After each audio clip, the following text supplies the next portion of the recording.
প্রাপ্য থেকে সকল সেক্টরে নেতৃত্ব সাপ্লাই দেয়। কিন্তু দুঃখের বিষয়, গত পরশুদিন সারা বাংলাদেশের শিক্ষকদের দীর্ঘদিনের দাবি আমাদেরকে জাতীয়করণ করা। আপনারা জানেন, কুমিল্লা স্কুল, ইবনে তাইমিয়া মডার্ন, এই প্রতিষ্ঠানগুলোতে আমাদের অবকাঠামো পর্যাপ্ত, আমাদের ফান্ডের অনেক টাকা আছে। আমাদের শিক্ষকদেরকে যদি জাতীয়করণ করা হয়, সরকার বেনিফিশিয়ারি হবে, আমাদের ফান্ডের টাকা দিয়েই আমাদের যাবতীয় দাবি পূরণ করতে পারে।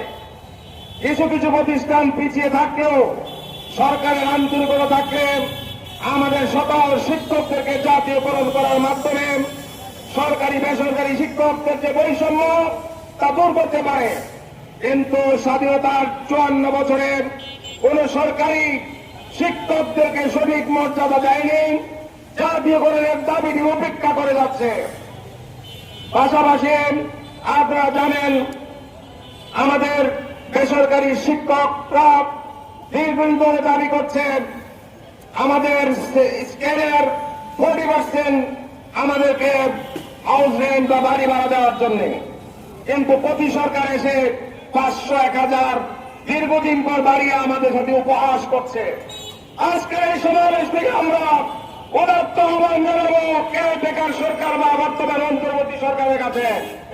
আপনাদের কাছে আমরা জাতীয়করণ দাবি করেছি, আমাদের 40% বাড়ি ভাড়া অবলম্বনে দিয়ে দেন, আমাদেরকে রাজপথ থেকে শিক্ষা ক্ষেত্রে শিক্ষা পাঠদানে আমাদেরকে ফিরিয়ে দেন।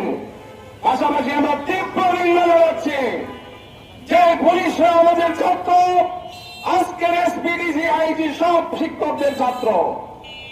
কোন শিক্ষকের হাতে করে নিয়ে আজকে এই পজিশনে এসেছে, কিন্তু কনস্টেবল, এসআই যারা নাকি আমাদের ছাত্র,